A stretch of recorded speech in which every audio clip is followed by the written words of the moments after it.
Toby? Yeah. Good spot to hang out. Especially when it's warm. Outside, people watch. And they have the music on Friday nights down there, usually like Memorial Day weekend. We got 30 minutes on the meter, so when that's up, then I have to plug it. Number 9. Okay, for those who are interested, I have a wireless passcode. Anybody want it? Okay, it is the network is, hold on, let me get it right. Netgear 82. Netgear 82. Well, it's all over it. I already gave it to him. Oh. Password Rocky Earth 2, all lowercase, numeral 2. Rocky Earth. This is free Wi-Fi. Local Wi-Fi connection. Thank you. What? Netgear 82. Local Wi-Fi connection. Rocky Earth 2.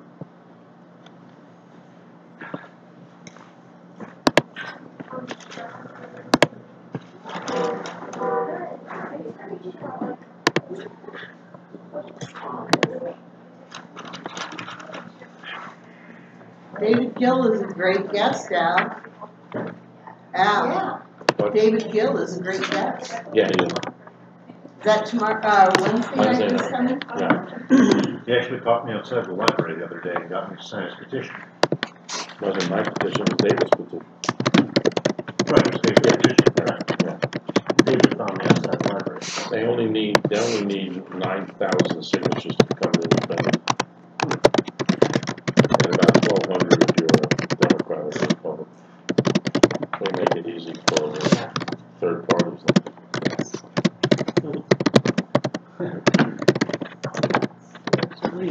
Of course. Good old political system.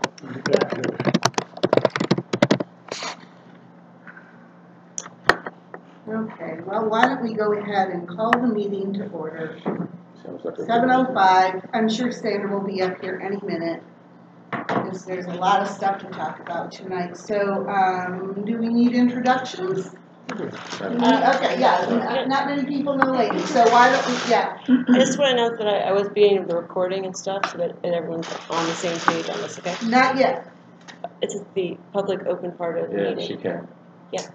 Yeah? So I just want to make Okay. sure that everyone definitely knows Under right the now. open Okay, meeting- make under the sure open you let meetings, Sandra as know long when as she long gets as she, we can set parameters Yeah. after. Yeah, we'll have She that has the discussion right to- later. She has Okay. the right to do that, Okay. unless we decide to do our own and then broadcast. Okay, fine. So, introduction. I was also adding that to streaming as well to the YouTube channel. Wherever it goes. Okay, so I'm posting something to the WEF groups O and A just to let folks know. So before you send that, I just want to make sure it's okay with everyone. It is with me. You can put your hand No down. objection. Oh, well, Nobody has a gun at your head. No, I just meant before anyone started, 'cause in case I didn't want to do Okay. this. Okay. I just want to say it's okay. I'm Vicki. Barb, go ahead. I'm Barb. John, Are you handing out butterfingers? No, I I was just curious. Andy. they got wet. Robert Guttenberg. Andrew Cardinal. Outbursts. Hi, nice to meet you. And you know Bruce, I'm sure. Yeah, I'm Lainey. You want to tell the board a little bit about yourself? Yeah, so I'm obviously the new services coordinator. I've been here just about a month now. I'm from Champaign, born and raised. I went to Macomb for my undergrad, came back to U of I for my master's. I worked in the vet industry for quite a while, stayed home with my babies. Came back to where my master's led me, and I'm loving this opportunity. And because, you know, things are really nice and neat and organized, a lot of that's because of Lainey. She's been working really hard at it. And really showing up at a lot of committee meetings and stuff. I'd like to commend her for that.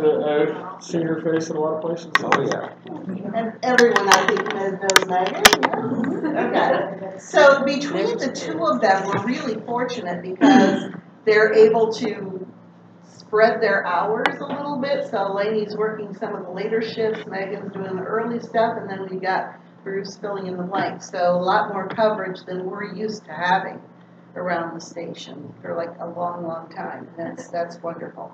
Okay, I need a motion to approve the agenda. You might want to take a look at it. We did make some late changes. So moved. Thank you, Al. Second? Second. Was that Robert? Sure. Okay. Any additions or changes? I think the stuff that you want to look at is on the second page under old business and new business.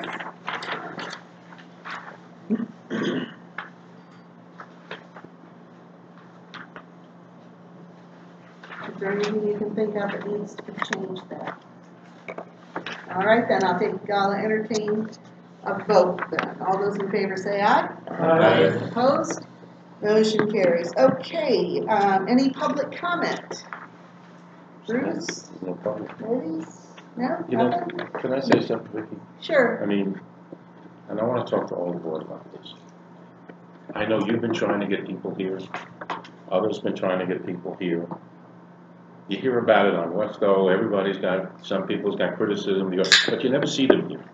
They never show up to actually talk to us face to face and try and get things straightened out. And to me, I think that's bad policy. All right? They shouldn't be writing anything on Wesco that they can't say to us directly here. And they should try it because they know we make this public and this is open to everyone, and they don't show up. Okay? I will say that there have been in the past several people who've shown up on a regular basis, and they've either made their point or not been satisfied, and finally they just gave up because they just don't feel like they're being listened to. Join the board.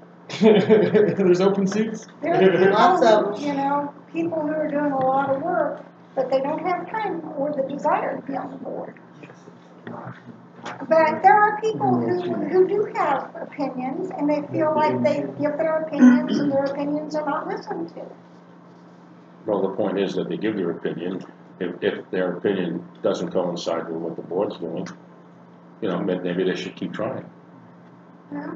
The point is that we can't always take what the opinions are and make it policy unless we feel that there's a majority of the board who wishes to do it.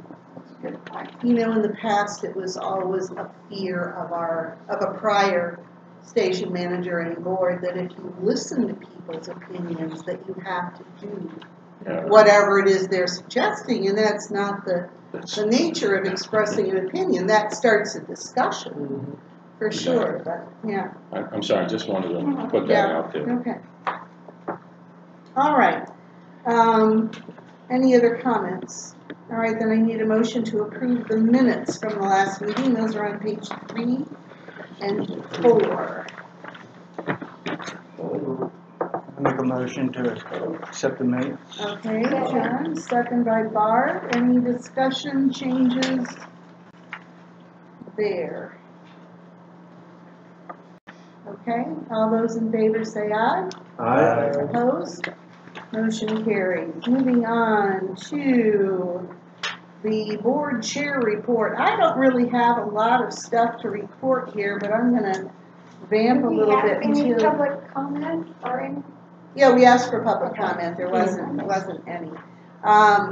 We had interviews for that 10-hour underwriting position, and we had one person that we kind of thought might do a good job, but we didn't actually move to hire him yet. We were wanting to get the word out to Wefties and see if anybody at Weft was interested in doing it, and as far as I know, nobody stepped up to do that. So I think probably within the next week, we'll probably make some movement on that. The guy that we're thinking about hiring works here in downtown Champaign and works full-time, and so an additional 10 hours for him really seems to be a good fit. What's he do? If I may ask? He's a server at the Black Dog, actually. Okay. Cool. Yeah. Schmoozers. Yeah. So he runs into a lot of people just naturally with his job. So and he works a lot of evenings, so daytime hours will be mainly free for him. Hey, just in time. How are you? We've been through the introductions, the agenda, the public comment, approval of the minutes, and we are at the board chair report. And I was just kind of filling them in on the interviews that we had for the underwriting assistant. So I don't know where we are with that. Did we ever get any more We already resumes? checked, no, we did not. Okay. We're ready to hire him. Megan just did the second interview with him. Oh, did you? Okay. Okay, great. Sorry, I was testing the screen. If you want to tell Sandra. Yes, I already announced earlier, it is consent that streaming and recording. And I already posted the message line to the O&A to let them have the link to streaming. Yeah, and we'll have some discussion on that later. So, do we have anything from the RRT other than that, Sandra?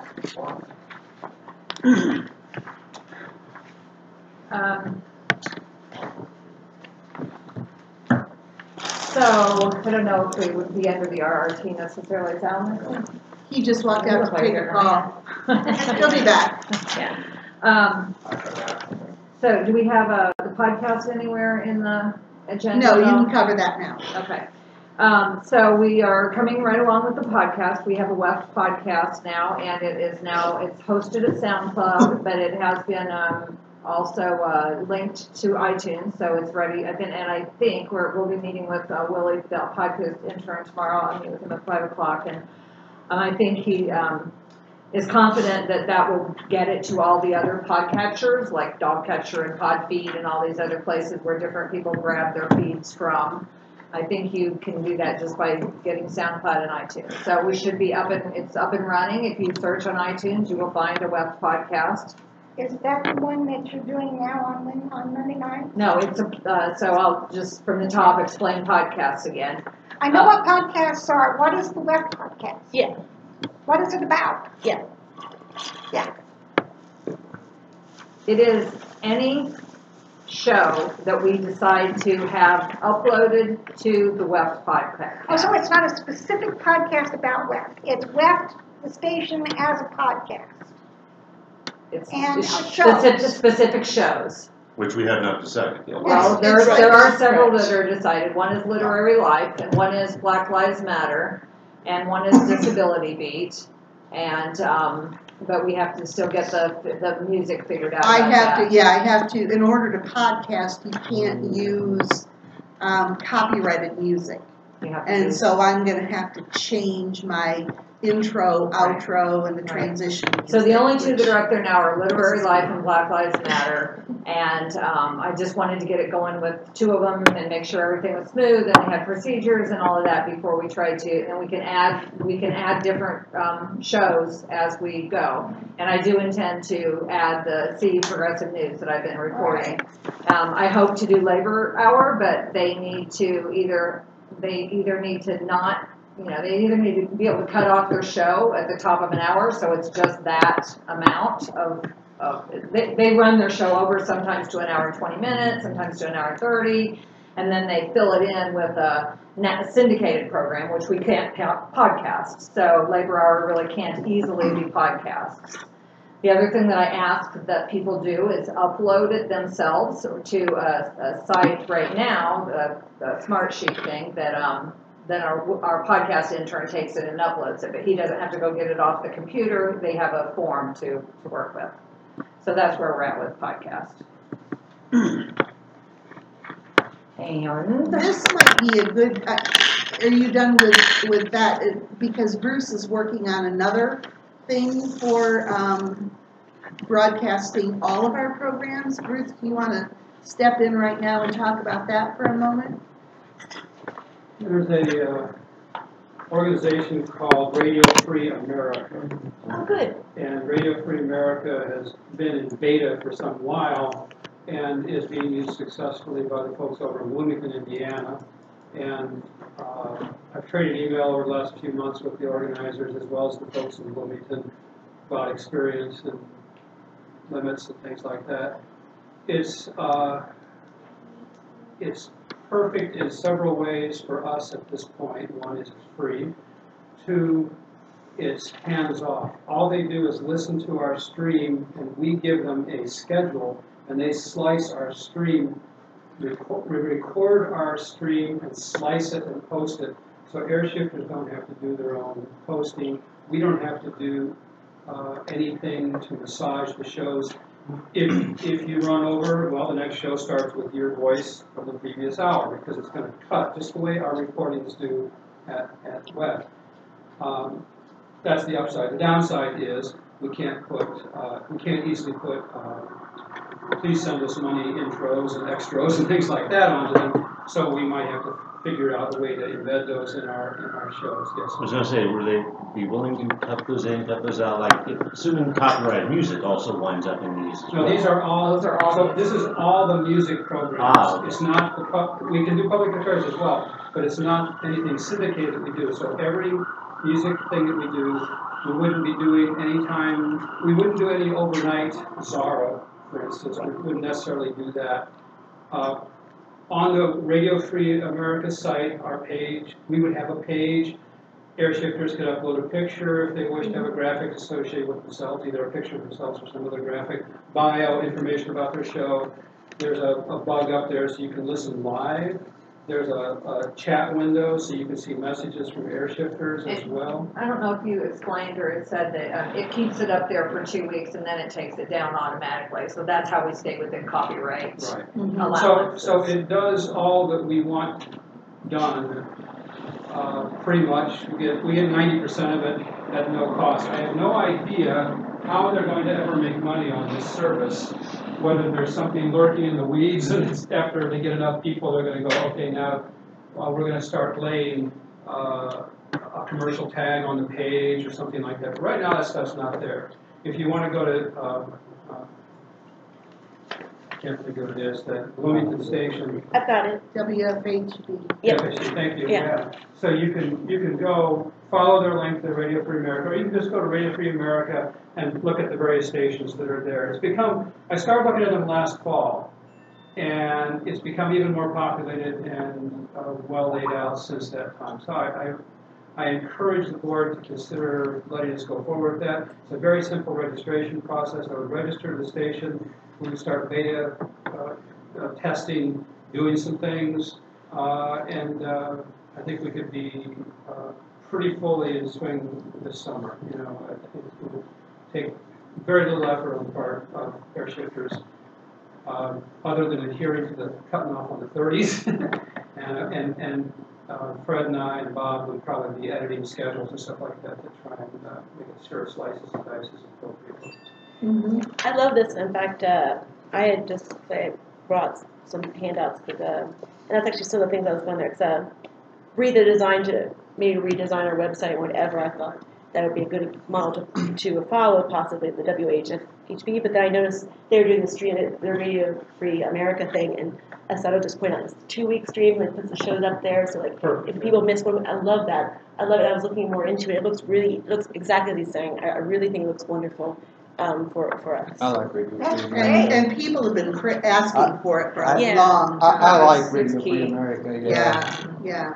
So it gets us into that market, then we'll have to figure out how to leverage that once we're there. What can we do during our shows, and what can we do on their web pages? And I suspect there'll be a premium service that they'll offer later that will allow us to pay a little bit to add intros and extras or something like that. But right now, it gets us right where we want to go without us buying hardware, buying space on servers, things like that. Now, one thing, just with caveat, we can do it right now with the stream that we have.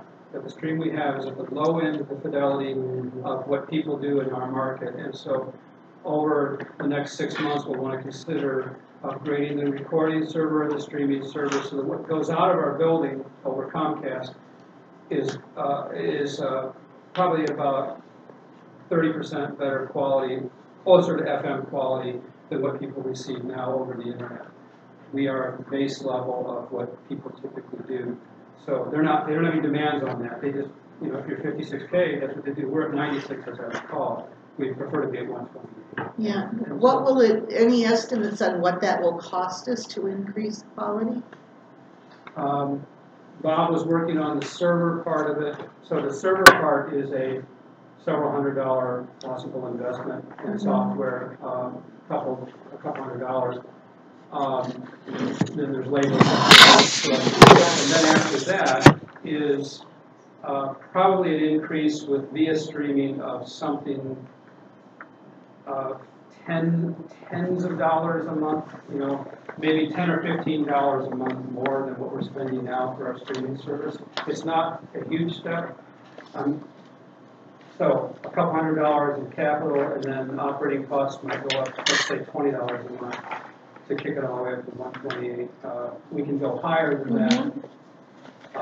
Via streaming is who offers this service now. We just never pursued it because we didn't have a plan to use it. But now it's something we can consider. It doesn't stop moving to RFA.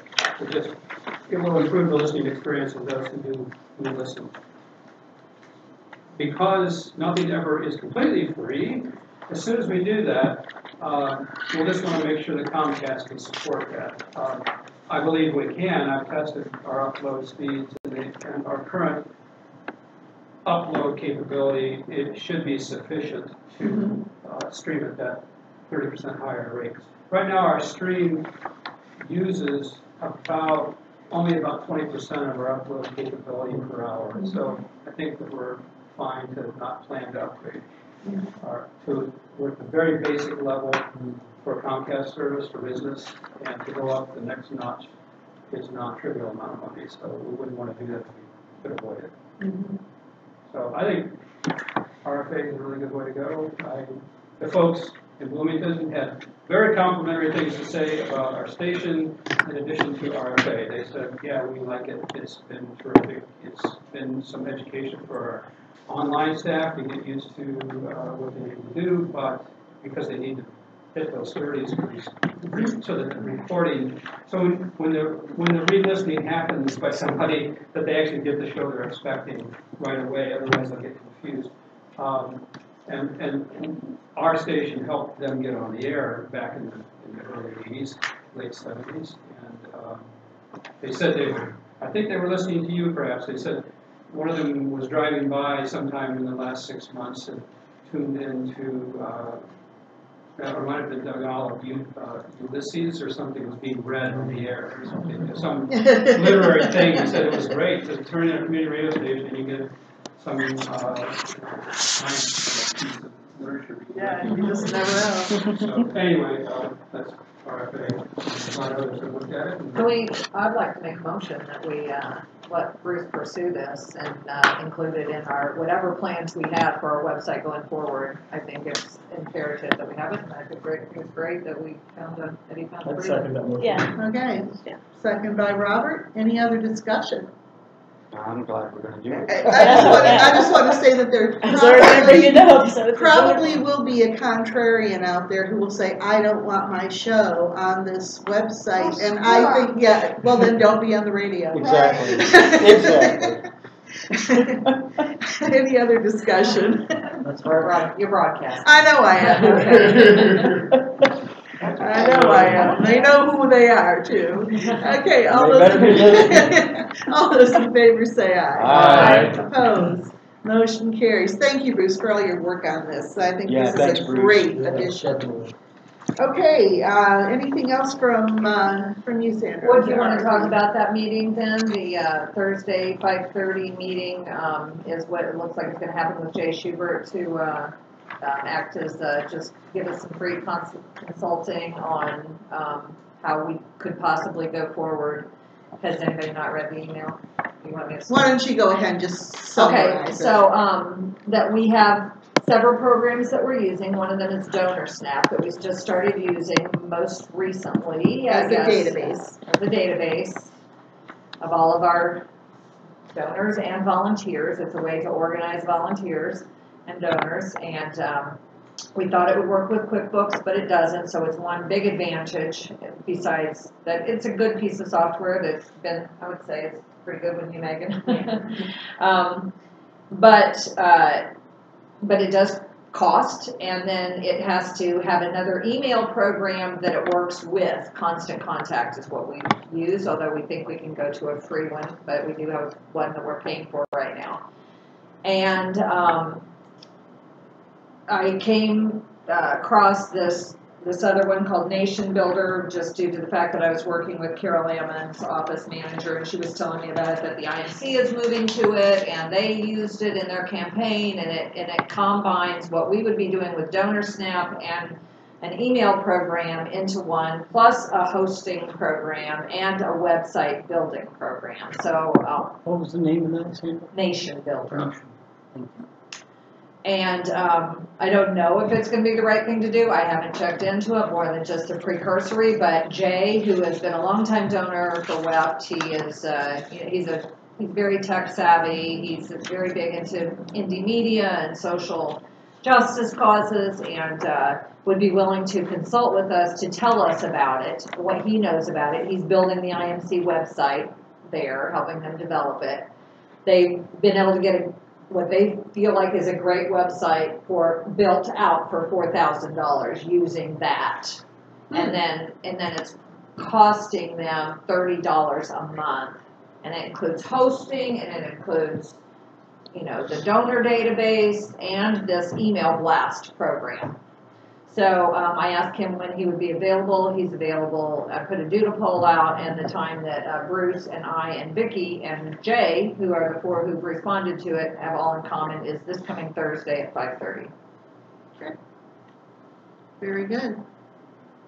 So I hope that, if you guys have interest in it, in the website, this would be the time to get in on the ground floor thinking about it. We have a tentative goal to have a new website by September, which includes a lot of thinking. Which, one thing that just really I was not happy with this past month related to the website was that for the concert that we are sponsoring, that we did sponsor, the speaker that we sponsored that was performing at the IMC, they just pulled our logo off of the website, which is not our logo. It was the blue WEF FM logo that was on the gray background as on the screen. Not very pretty.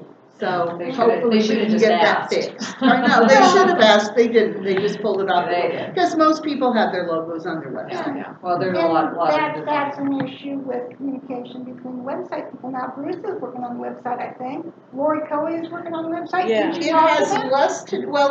less to do with, them not doing it than it has to do with access to certain parts of the website, right?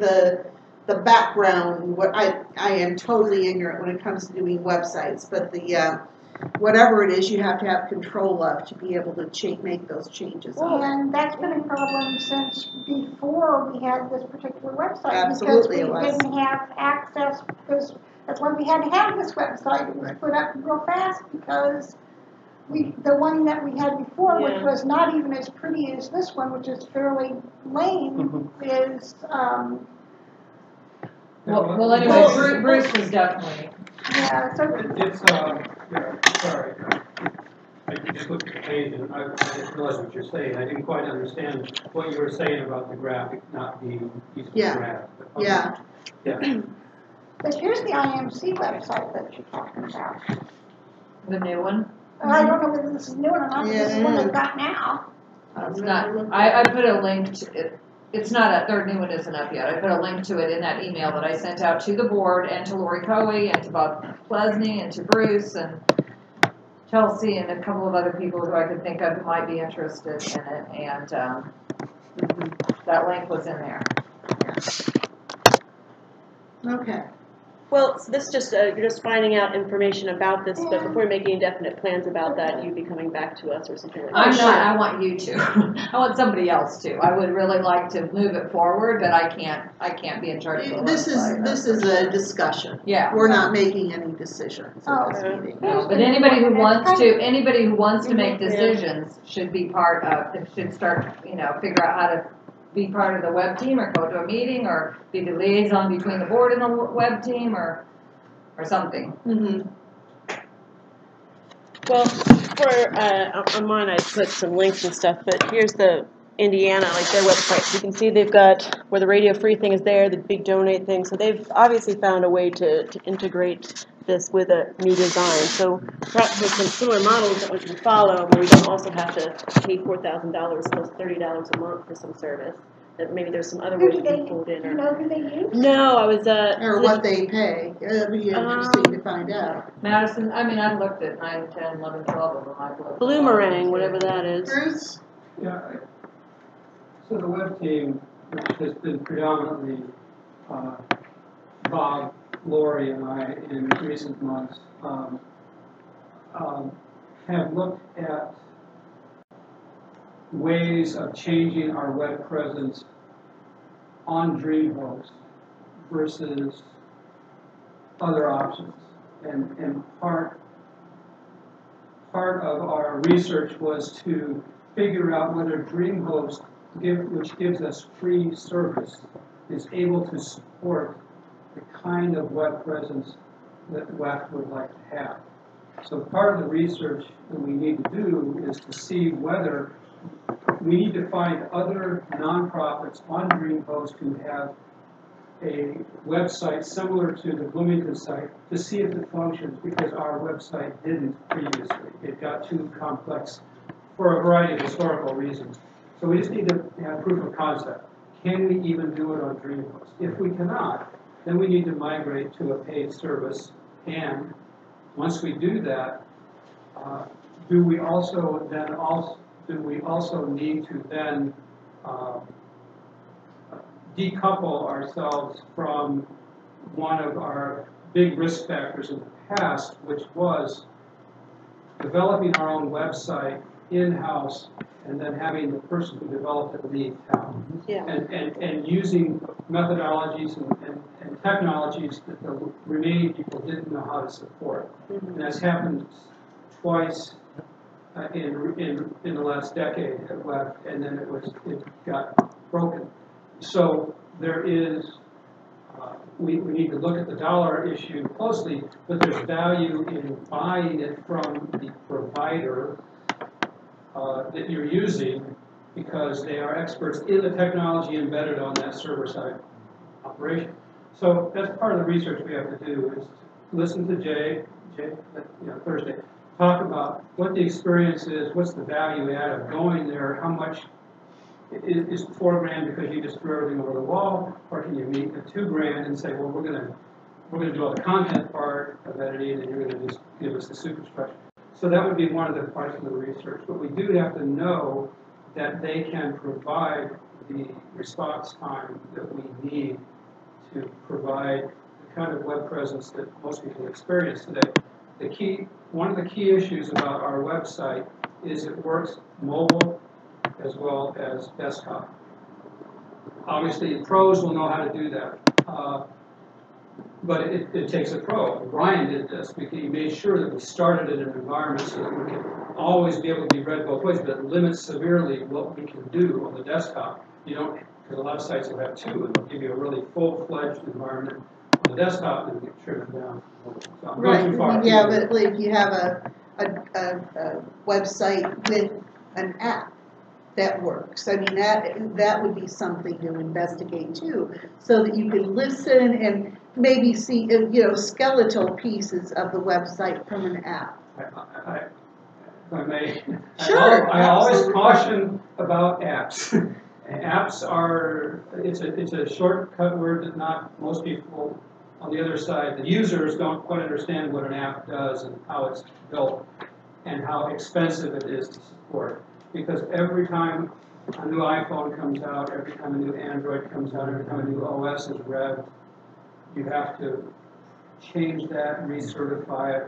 There's a lot to keeping an app on a phone or mobile device current and continuing to work. And it just grows as more and more releases, because I've got a 4-year-old phone and you've got a 1-year-old phone, so it's got to work on all of them. So we don't want to go into that without a pretty good idea of what we're going to commit to there. So that's a different thing from the website. Yeah. So, but the website thing, I think Lori is interested in participating in this to some extent. She has her own business that she's running, and so that's the primary thing in her time right now, in addition to the music at left, then she'll help, and I'm certainly interested in making sure that this is a well-managed project and evolution of the website. There are, I think there are no guarantees though, because we have in recent years experienced the volunteers managing and then moving on and then having to rebuild from there. Prior to that, we had a professional web server developer that took it and would never answer a phone call. So we could never get anything fixed or repaired or added or changed, and that was an issue. But there is, you know, a new era of website content management that is so much different than it was 5 years ago, that so many people can, you know, you can learn how to interact to update websites. I mean, Yeah. So, lay people can. So once we have this meeting with Jay, and then we can cast about within the organization, and broadly, I think that we always have to make sure that we're asking for volunteers from the non-air shifters too. We have a lot of people that are interested in, and are members of WEF, but don't come into the studio, but would be interested in participating in a web project, for instance, because they have expertise, knowledge, design, editorial skills, whatever. So, you know, we Let's make sure we put it on the air, call for people. yeah. Anyway. Yeah. So where's that meeting on Thursday? At IMC? No, at web. Oh, at West, okay. All right, well, that's convenient. All right. Now, can I tap on something to this? This is a concern. Is this what regarding the website? Regarding the website and regarding the rebranding. This is great, and if we decided to do this, this would be wonderful. However, this cannot be tied in with the rebranding. The rebranding is a separate thing, and that has to go through more than just one or two people or a little bitty committee or the board. It's got to go through, it's got to get more input from everybody, the rebranding of WEF. And I just wanted to put that out there now so I didn't forget it. Okay. All right, so we better start that process pretty soon. You bet.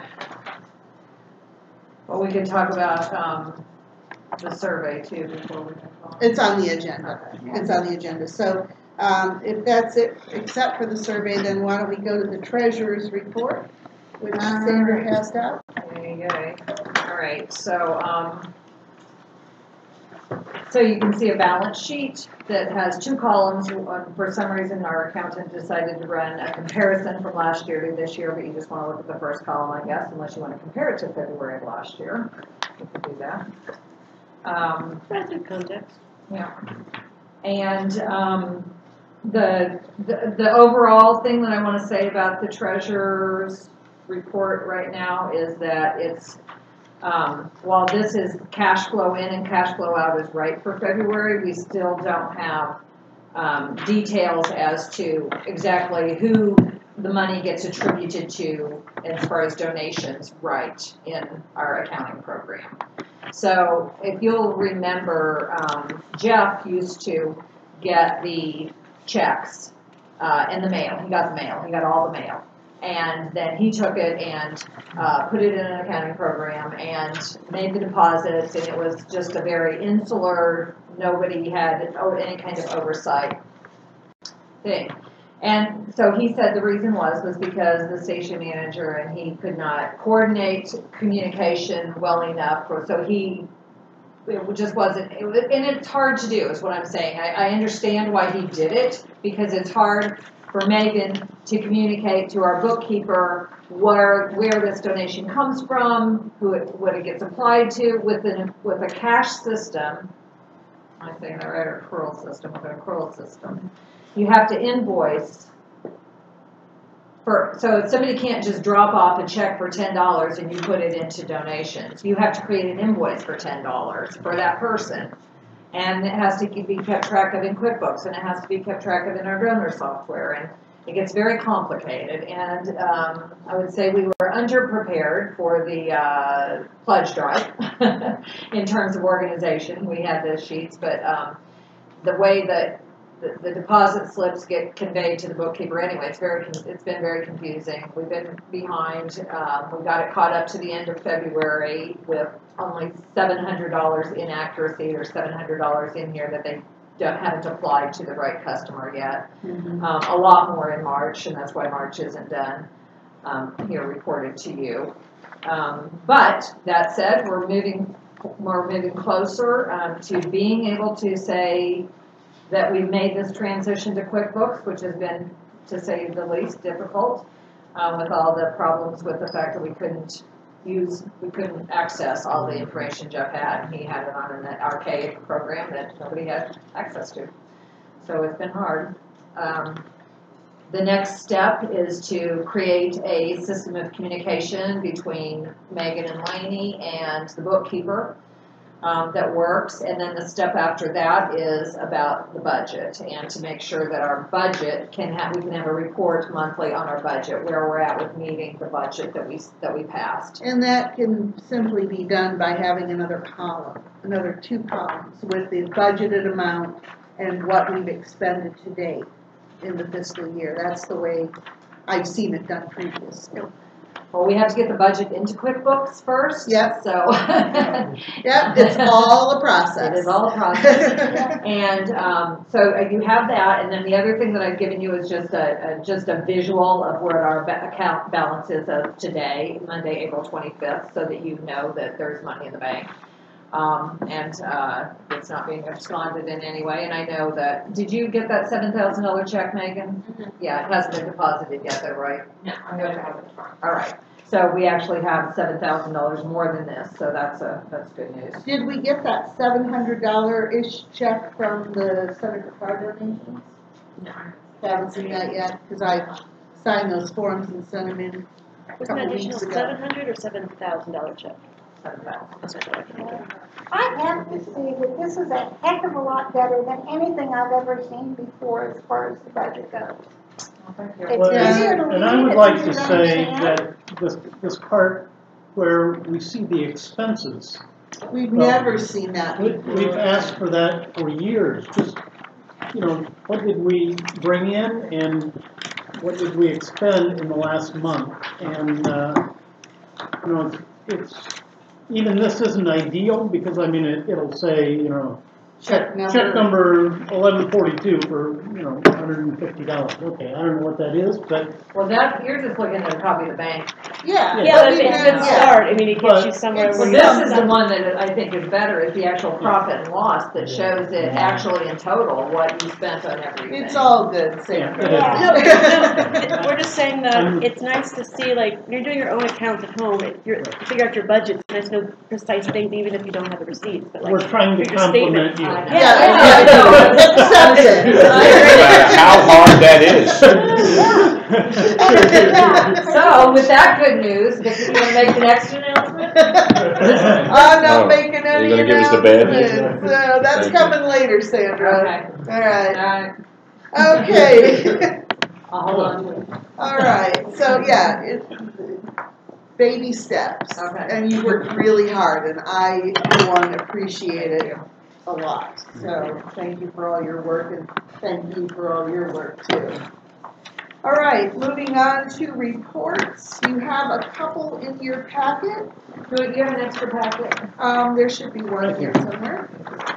So starting on page 5 is the programming committee report. Barb, do you have anything to add to that? Well, we did not really approve any proposals because we did not have anybody come in to the last meeting to make a proposal. We got some proposals, but we didn't get anybody to present them. And outside of that, we've got some very important vacancies, and we need to find some people who are willing to sub, who are willing to get into particular genres like world music and the courier. Those are the two that are seriously in need.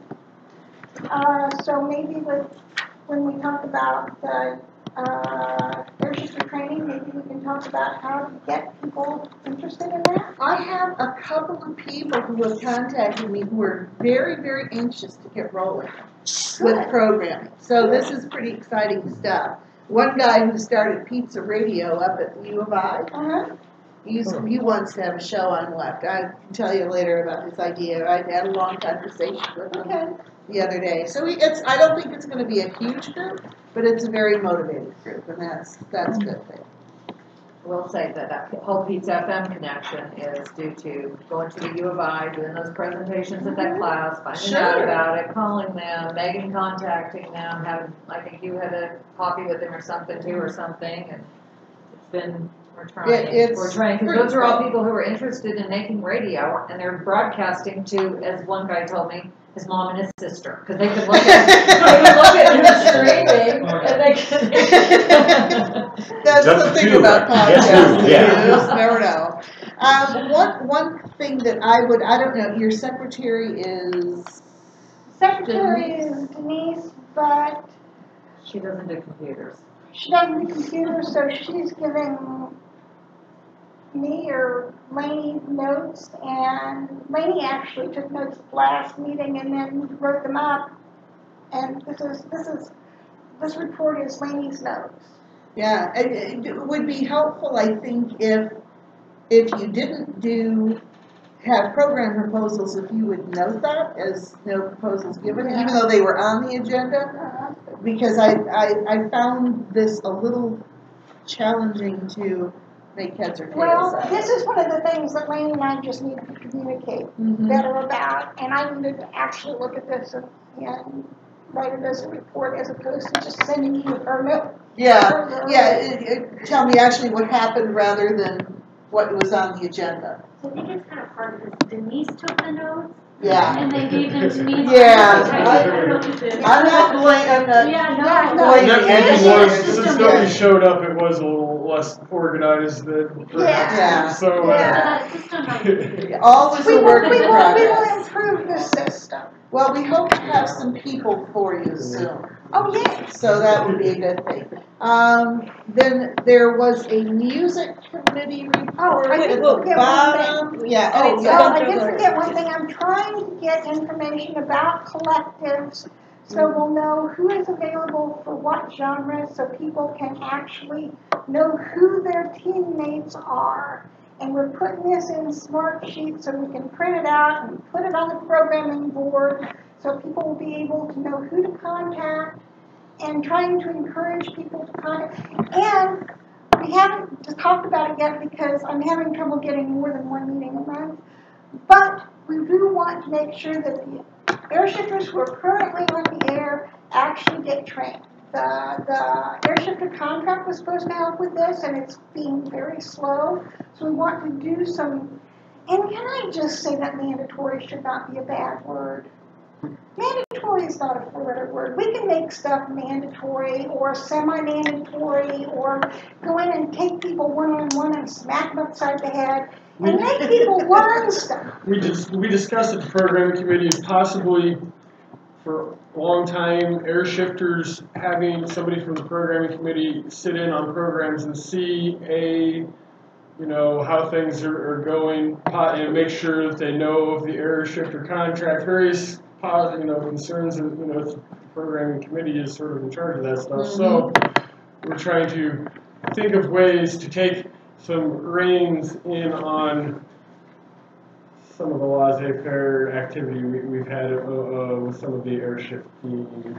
So it's a matter of making sure that everybody is up to date with training on various things. And if there's any, not just to go in and ridicule people, but just to see if there's concerns, if there's board usage, concerns that need to be addressed. So it's a potential. People are still not doing the logs right. Yeah, just little things. Yeah, like the log. Control, basically. Yeah, just to see if there's problems, why there are problems, and how to get past them. Because people are busy. And they come in and they do their show the way that they've always done it, and a change takes probably a face-to-face conversation because they don't have time to read all the emails. And having an amicable face in there that's not going to yell at them, but just, to see what's going on. Practice your smile in the mirror before you talk to them. So we had an idea at one point that actually Lori Serb and I were working with on, and that was to have a forum that was just programming issues. That when you heard something, when a board member or programming committee member heard something, that there's a web form to fill out that goes to a private page. It's not anything except for the programming committee to use. But when you hear a programming issue, when whether it's that Zara's playing when it shouldn't be playing, or you hear somebody that never said the station ID, or the other day somebody never introduced their show. They never introduced themselves. They never introduced their show. They just started talking about like something, you know, and there was no introduction. So just to have a place to, you know, the programming committee can do with it what they want. And it's not about tattletaling, it's about the fact that we need to listen to our shows and critique our shows. We need to all be able That'd be a great to. idea. And I bought a bunch of thumb drives. I was gonna download everything and listen to it. And No. that's just not gonna work. No, that's too much. But then you Nobody can take the listen ones to that them. are problematic and listen to them, and the programming committee can address it instead of trying to, like a, you know, shot in the dark. Right, Bruce? The folks in Bloomington indicated one of the benefits of using RFA was that the programming committee could just step through every show of the last 2 weeks and audit them and listen wherever they wanted to, and just continuously work on quality control that way, or have the new air shifters be able to listen to themselves without having to do the thumb drive transfer. But their show is immediately available for review, and he said it was very helpful because we all tend to, when we first start, critique ourselves.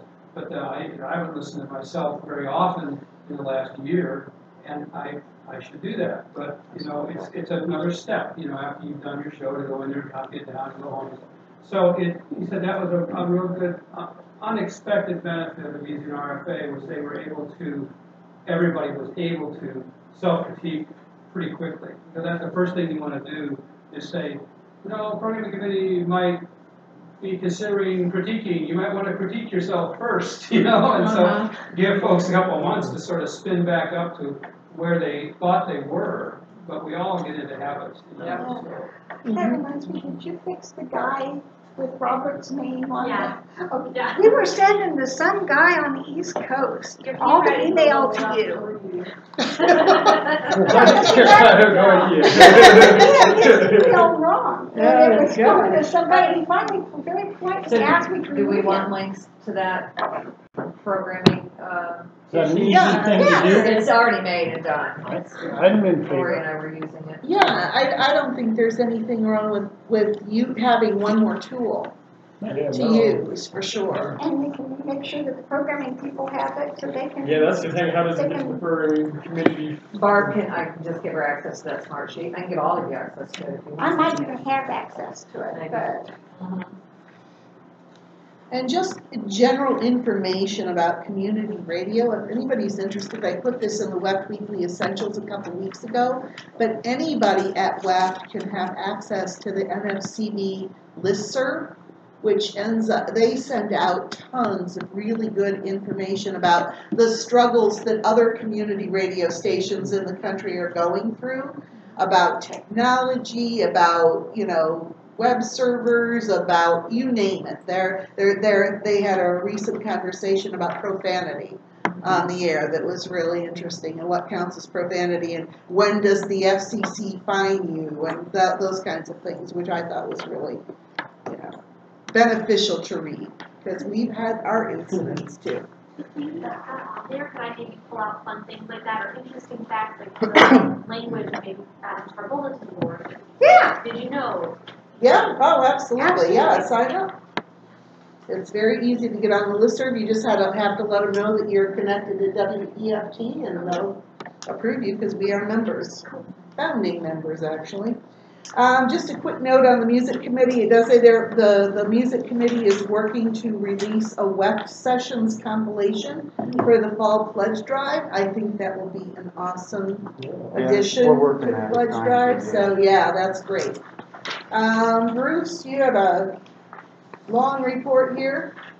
Anything you want to touch on?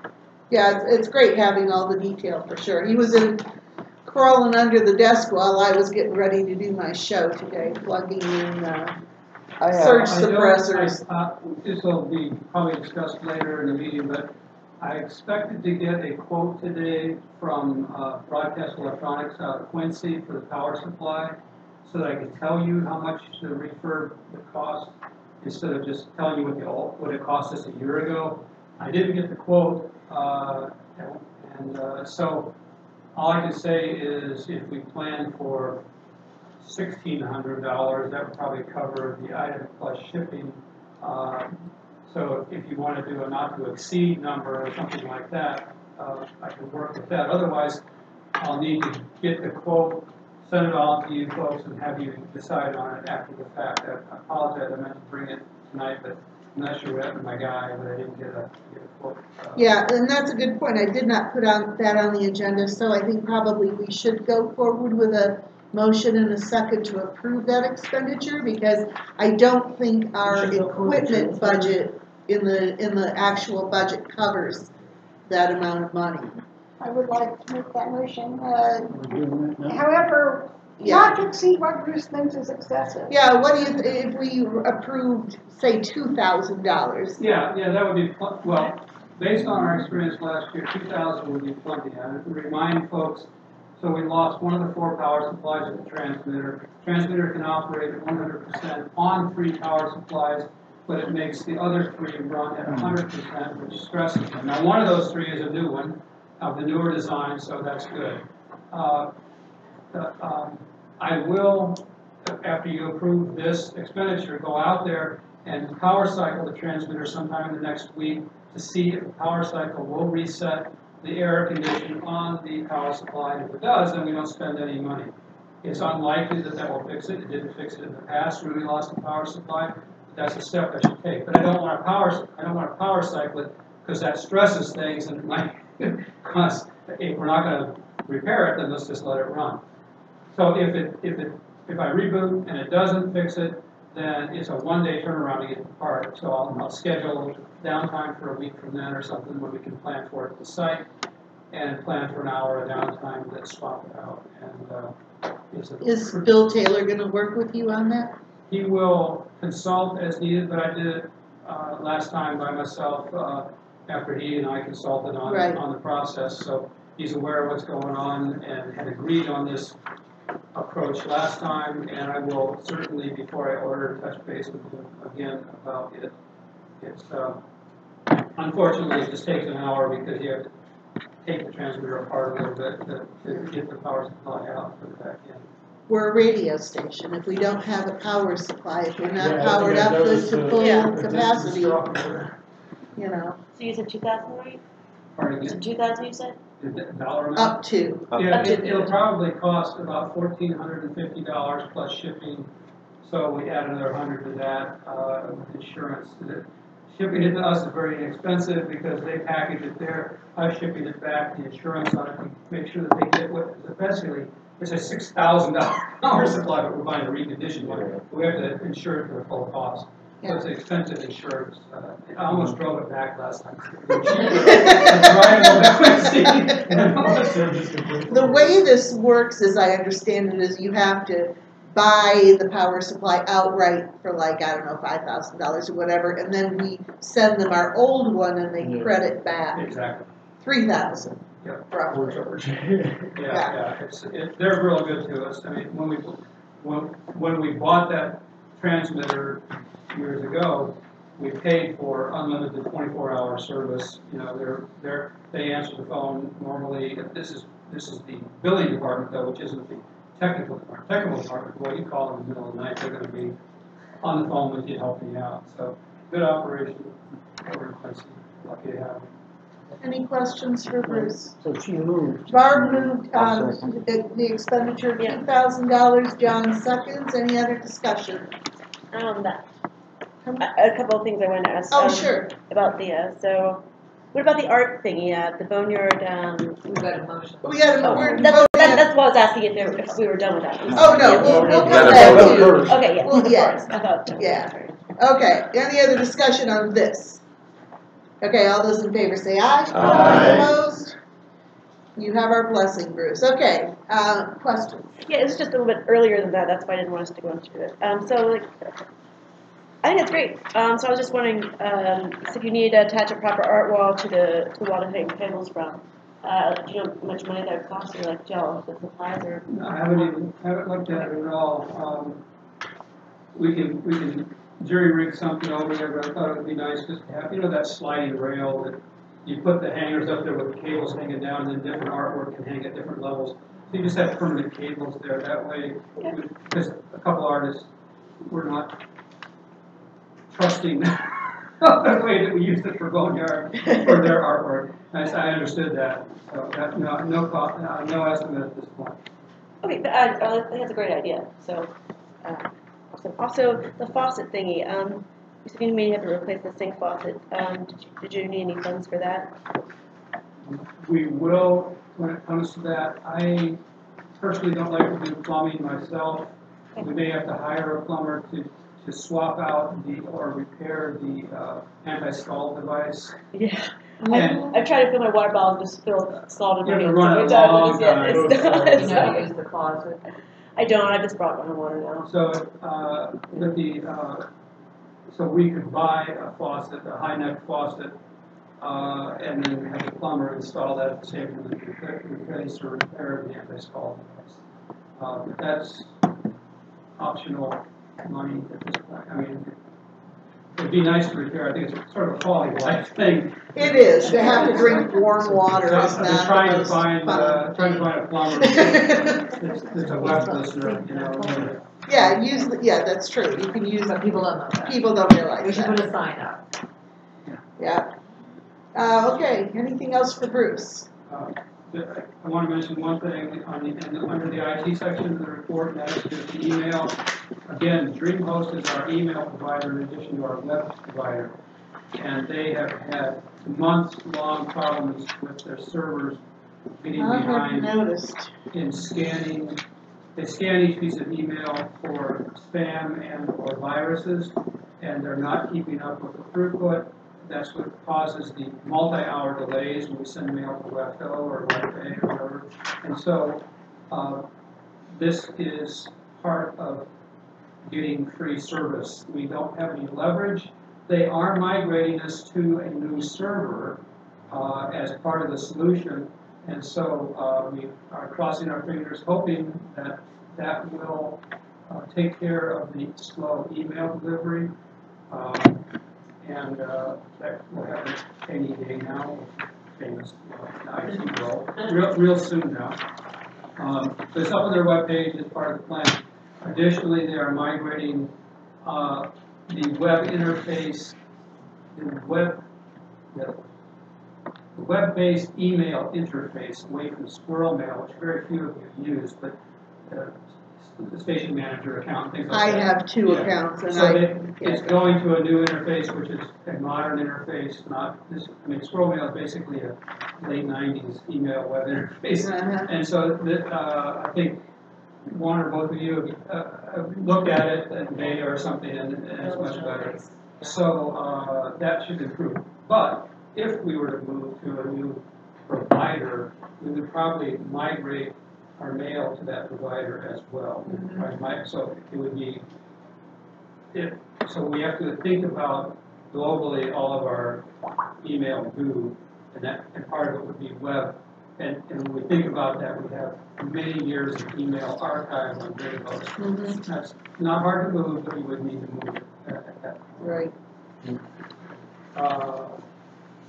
And then I do want to acknowledge at this point, if I may, about Bob stepping down as head of the Digital Library Committee, and we are still negotiating, those of us in the Digital Library Committee, negotiating that terrain, who does what things will continue, what things may not continue, and such. And Bob is being a helpful advisor, and he's just doing whatever he can to make sure that we succeed in this transition. He just doesn't want to be in that primary spot right now. And if anyone deserves to step back for a while, it's Bob. He has done so much. So Yeah, I mean, he has built a tremendous amount of the infrastructure upon which we work, and so, the successes we have now in many parts of the work that we have done in the past.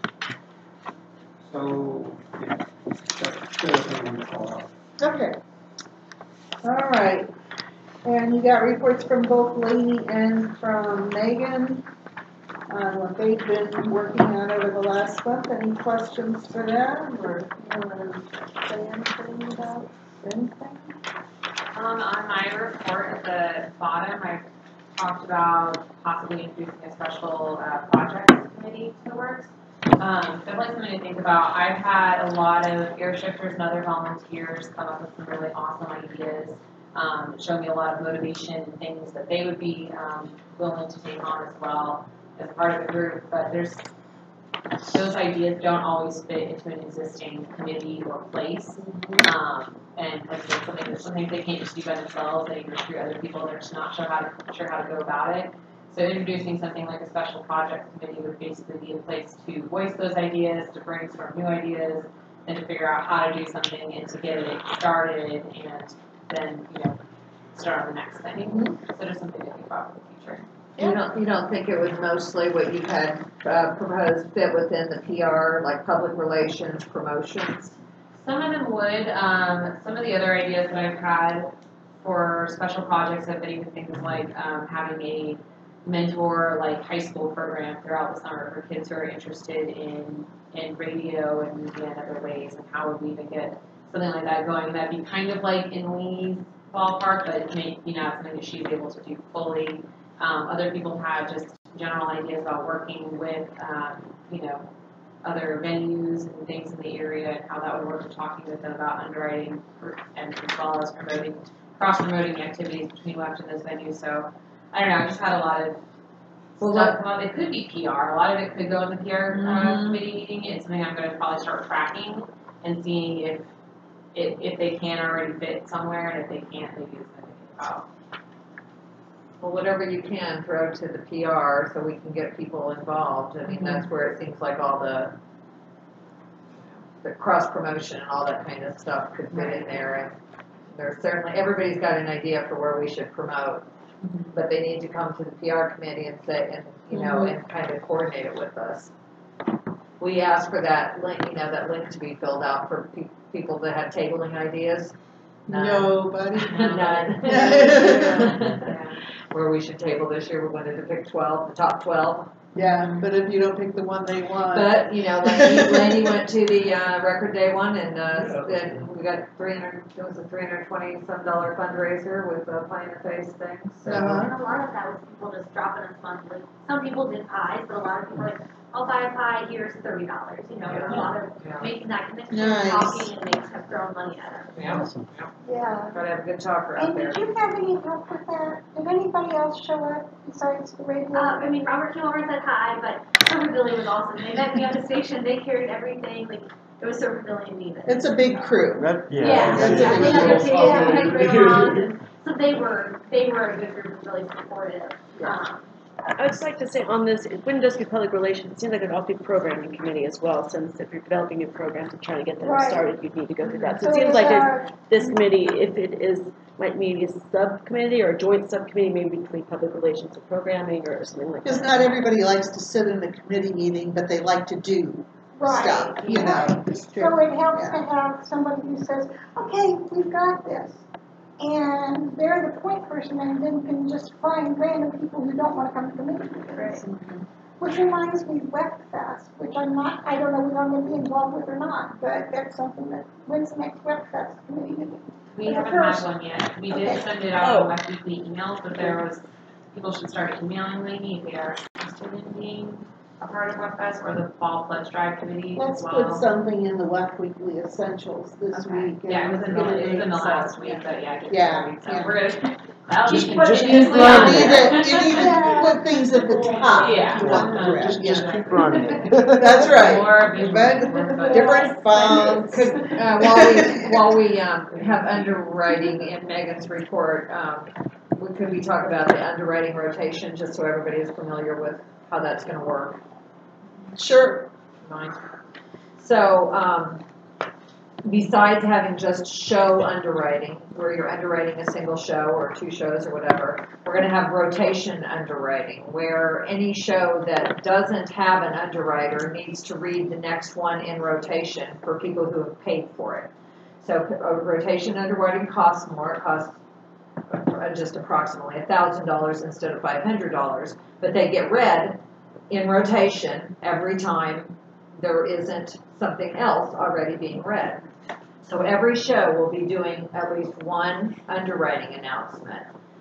And we're starting out with 10 different ones, so that the same 2, we only have 2 paid for right now for constant underwriting. But we're gonna start out with 10 so that it doesn't, you just don't hear Unity Church, blah, blah, blah, over and over and over again. But you will hear them a lot. You'll hear the 10 that we have got going in constant underwriting. Go ahead. So that means that we've got to make sure that everybody who is an air shifter who doesn't have an underwriter knows about this. How are we going to do that? I know.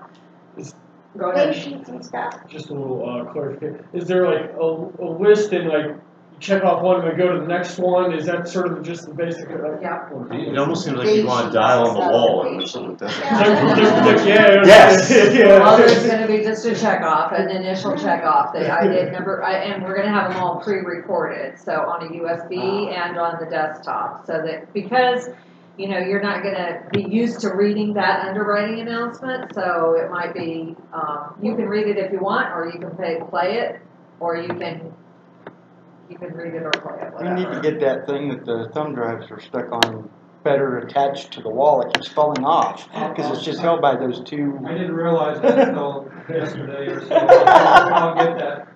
Thank you, sir. No problem. It seems like every time I reach up to get thumbs hot flashes, it falls. You know, if there were only a way that you could have people, they have to read the day sheets and sign them before the microphones work. Then we'd be good. Bruce, can you do that? Well, as far as training, I mean, we're well aware that we have to educate people about Sure. it, you know. And that's another slow process. It's another process, that's for sure. Yeah. And it'll be I'm in just the glad my it's show's so essentials, and it will be something that you should report when you're listening and you hear somebody not do it. Once we implement it, you should let us know who isn't doing it so that we can ask them to do it. Yeah, but see, now it's seeming like, now you're just going to encouraging everyone to be spying on everyone. It's putting in some suggestions, okay, but now you're suggesting, oh, now we've got the suggestion box, now you're going to watch for this, and you're going to watch for this, and watch for this. I'm getting more and more uncomfortable. The more I'm hearing about that guy, I was okay, but then My show's like Programming committee has to know what people are doing. I mean, we had underwriting before, but now it's forced rotation, like, it's forced on you. You have to now do it. It might not be totally unrelated to anything you're talking about, anything really your show relates to. It's underwriting. Okay, but what I'm saying is, like, we just said, It's how you you said pay for the it's supposed to be station. on shows that don't already have related things. No, underwriting is different. Oh, I know underwriting, but then Yeah. it's this new other form of advertising that we're But doing. that's okay. It would be like, okay, Unity Church. If Women Making Waves didn't have an underwriter, they would read the Unity Church or whatever was next. And we're just going to have a list of these. And people have, John's Pipe Shop is an underwriter. Now, if John's Pipe Shop was an underwriter for Women Making Waves, I don't smoke a pipe, but I would read it because that's where the underwriting is. The underwriting is different. I mean, I can see when the people were bitching about podcasts, and I don't know how we're going to get any more put in, I can see people bitching about podcasts because I didn't put them in, drop-ins. I didn't put them in that way. But drop-in podcasts, it seems to be sort of, but anyhow, that doesn't make any difference. Underwriting is different. It really is. And it has to be read because people will be paying for it. But we've got to make sure that it's understood and that people understand, because I got our theater underwriting for Women Making Waves that I didn't know about, and I almost forgot it, except for Gina was there to remind me. Yeah. So it's important. I think it'll be easier once everybody knows they have to do something every show. Yeah, mine does. I have the art theater for both my shows. Yeah, So. but it's a very, But the thing is, people just have to know, and there are a lot of people who don't read email and don't pay attention to the stuff that's posted up on the walls and stuff. And there's got to be some way to reach those people so they know they have to do it. Otherwise, you know, it's gonna not work. That's how community radio works. I have a question. To make sure that they're reading something, I know emails get lost and mailboxes don't get utilized. Could we have like a binder section or something for each show has their own thing that they grab and they know these are their requirements and they have these are the underwriters that sponsor me. Like we would put Barb's in her binder and she would say, oh, I have this now. Like I don't know. The underwriting book, which may or may not be up to date, is supposed to do that. Because but we would have Part of what the You operating coordinate it law with the day is, sheet. I just meant like taking all like there's all these little like there's the underwriting binder, there's the They're all issue, separate like, right now. yeah, There's like, nothing and happening. then you put all everything at fixed. once so they can't say like, oh, I didn't know that one was over on that shelf. One at a time, please. You know, as Raise your hand so you can be recognized. Yeah. Agree. Okay, so, I think that this is also a work in progress, and we will have to educate people about it, and it's not, you know, one of my underwriters is Jet's Pizza. Jet's Pizza is great, has nothing to do with my show. They pay money to WEFT to keep my show and everyone else's show on the air. So I will faithfully read my Jet's Pizza announcement I do my every week. I do my RT twice a week. Just so you understand why we're doing that in rotation, is because there are certain, like Cafe Kopi says, you know, I don't want to just underwrite one show. That's great that the blues people know about Cafe Kopi, but now I want the jazz people to know about it. Now I want the public affairs people to know about it. So if you pay a little more, you get in rotation and you get more exposure. So it's just, And we get more money. we get more money. So is there gonna be like at least some way to limit the amount that one person of these, say 10, isn't getting like played a whole bunch more? The more we sell, the more. No, I mean like on more the same people. day, because if you're just supposed to play one, if your show's an underrated, you're supposed to pick from them. There's some way No, to you make put sure it in it's- rotation. You play number 1, then the next person plays number 2, the next person plays number 3, up to number 10. And then once we sell number 11, the next person plays number 11. The next person plays number 12. The more we sell, the less often you'll hear it, but we have a limit to it, but it's pretty damn high. It seems like the more things that more shows have custom underwriters, the more it sounds like people on this rotation almost have a vested interest in seeing fewer overall direct show underwriters.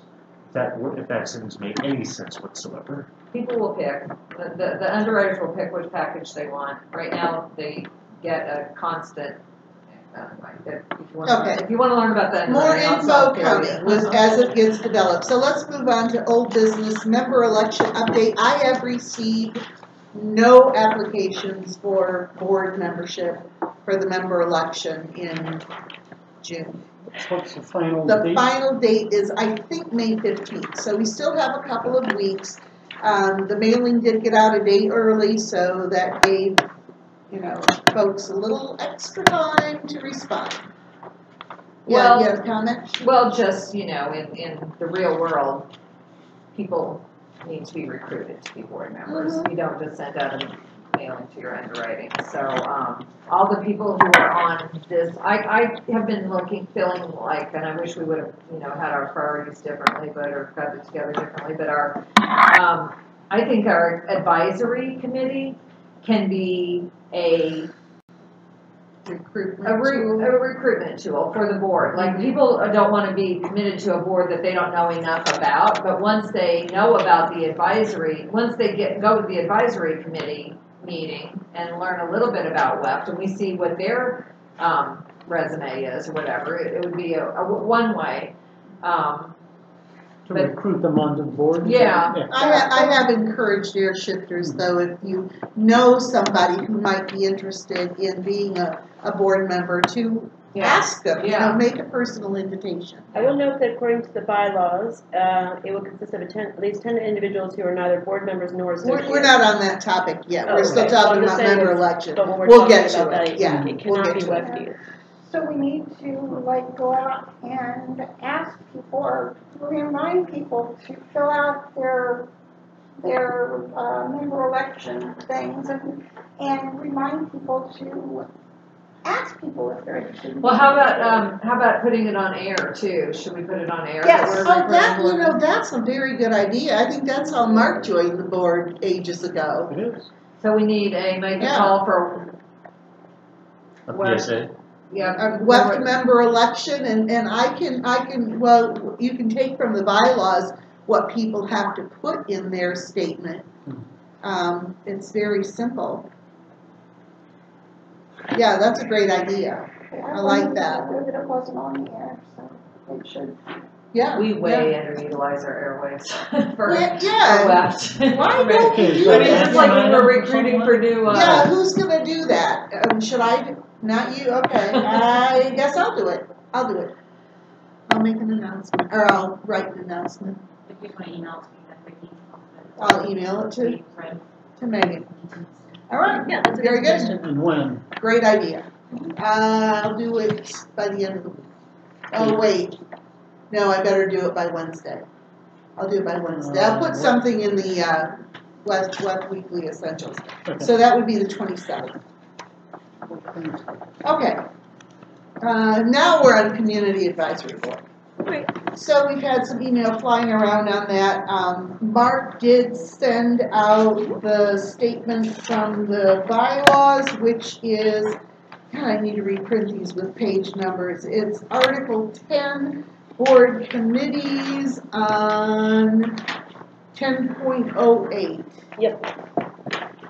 And it says, for those of you who don't have your bylaws with you, the advisory committee exists to provide the corporation with a source of information concerning community needs and interests related to station management. The advisory committee will be chaired by a board member and will consist of at least 10 individuals who are neither board members nor associates. Advisory committee members are not required to be members of the corporation. The advisory committee will meet at least twice a year to review corporate activities and make recommendations to the board regarding station management practices and policies. The advisory committee may conduct audience research or use other methods to assist in its achievement of its mission.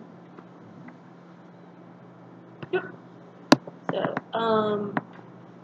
Do you have something you wanted to contribute to that? oh no, I've just been doing a lot of work on that. So, Okay, so that's a great start. But so there's at least two. So one of the things that we need to decide before we finalize a list of names or anything is exactly how many. So at least two. Do we want it to just be two, or would we prefer to have them meet every like 2 months, basically like 6 times a year or something?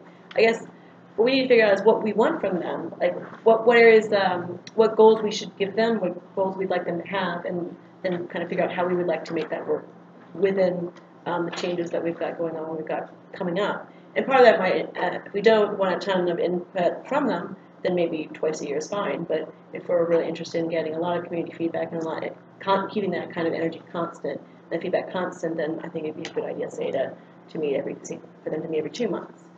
And also we have to figure out some kind of idea about, like I gave them a couple ideas in the email I sent around about some questions like, how long should they meet? Like how much do we want them to discuss? How many topics, how many themes? Are there some general areas that we just want particular feedback from? And we also might want to discuss things that we might anticipate they would want to know about us or from us that might help them with that. Because when I've gone around and talked to various people, these are actually some of the things that they had asked. And because I just thought I'd just get some names, go around and make sure see if people are interested. And when they was talking to me, they had asked like, so what are what's the missions or goals? Kind of like, how do you see my hope? Mm-hmm. And that's a totally legitimate question. So several people very interested, but given that they're the head of organization, they've got a bunch of other people, and they can send out letters or basically commit to us more, but they need to have a little bit more information first, just because they'll be having to field questions in their own areas. And that's exactly why we put this on the agenda. Yeah, so yeah, we had the conversation. So as far as frequency goes, I mean, it does say at least twice a year. I hesitate to start out with more than that simply because people are busy. And if you are saying, well, we're going to require you to meet every 2 months, then they may say, I don't have that much time available to me twice a year. Fine, but we may want to get the group together initially and say, how frequently would you like to meet? Yeah. You know, it's your group and you know, we want your feedback, but we don't want to control them necessarily. Right. Yeah, this, you know, honestly, this is really kind of new. It's, you know, it's been kind of done. been done in the past, but really not really, yeah. Half-assed. So, in other words, yeah. not successful. So, yeah, so we can, I mean, this can be created however we want, really. It really can. So let me give you, so I made, not enough at all handouts, a couple of great reports to share. I can send them out. They've got links, but I thought maybe more people here. Did I write on one? I probably wrote on one of those in my notes. Sorry for whoever got that one. Who got that one off? I think we got the one. No. What, we have writing on ours. On the corner. Oh, just the corner's What fine. is this? Okay. Okay. What am I had? Oh, my notes on. Okay. What does this have to do with? Well, the anyway, advisory board? yeah. So there, I put the CPB's their guidelines for the advisory, and then this another one. Basically, I put several here to give you an example. And I put one of a public radio, community advisory board, and a community radio to give us another kind of model to figure out how often, say, they met and how that was useful to them. The New York one is a pretty big station. It's might be public radio, but it's pretty big. So their demands for their advisory board, I don't think, are what we would be best for us. But I'm just trying to provide that there's like, as Mark was saying, there's a, we can kind of set up what we want. There's kind of a range, but what is that? What do we want? This is, we're sharing one. This is a question actually I think more for, thank you. For anyone who would know, do we have records per se of the old advisory boards, or I should say the attempts thereof? No, it was very, very informal. It was done by one board member who would get her friends together and have pizza and talk about WEP. And there were never minutes. There was nothing like that. Well, And I now don't we know think a there were few even people. recommendations given to the board.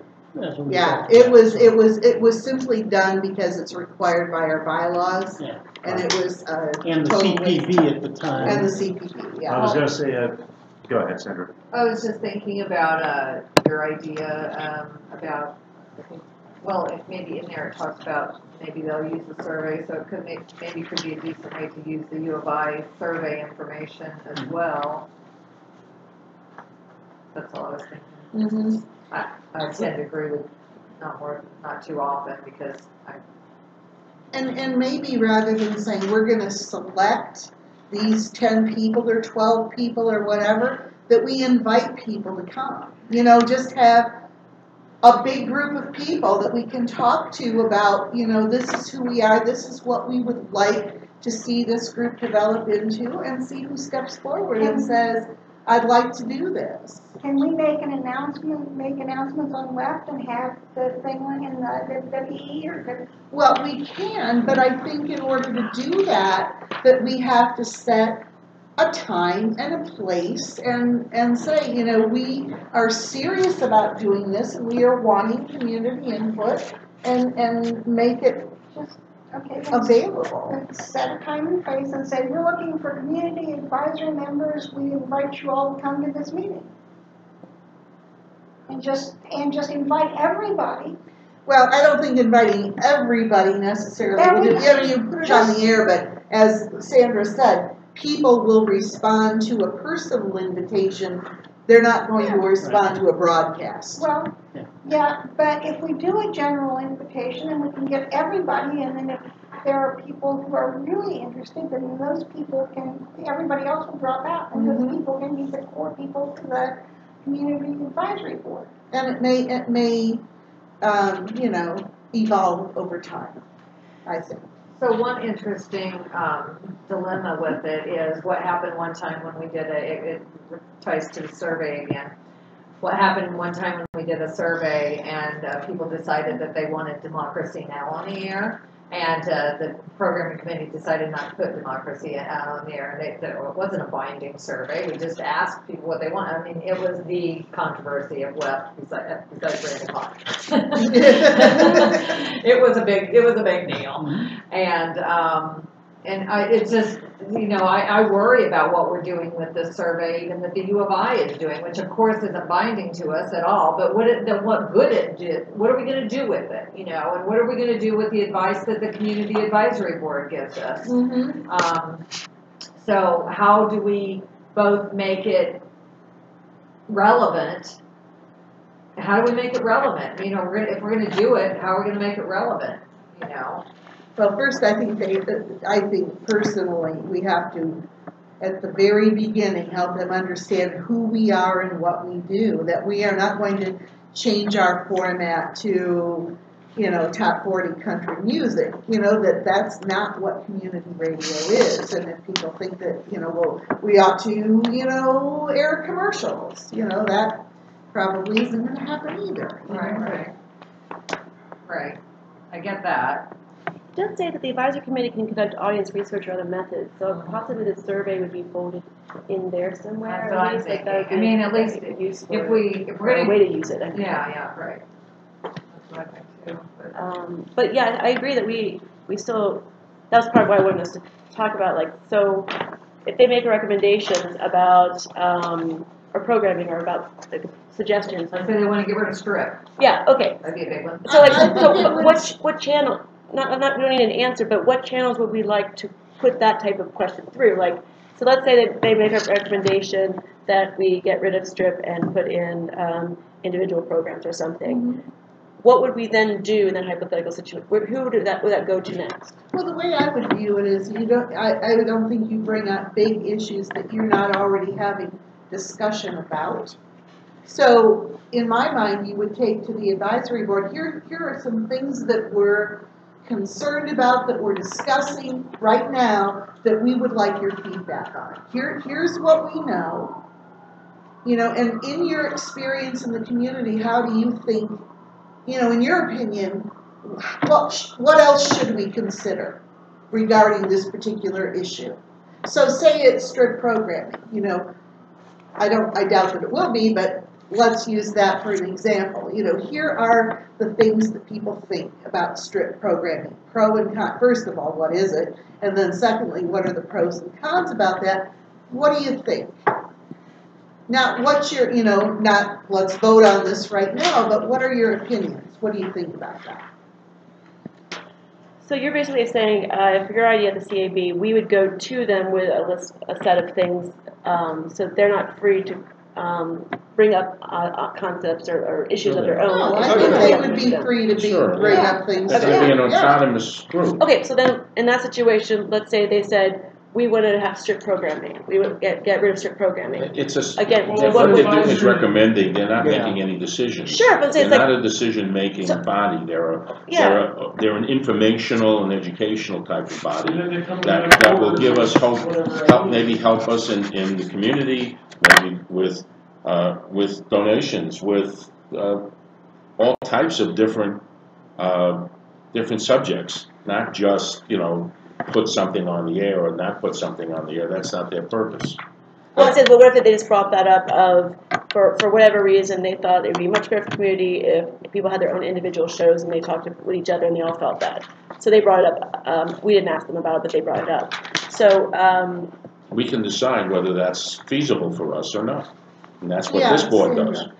I guess when I have been going out to the community as you just have and just talking to people about WEF, so one of the things that I've been trying to do is to figure out, like, okay, here we have this community member, Matt Cho. He's a hot shot in Urbana these days. So I met with him to talk to him about WEF.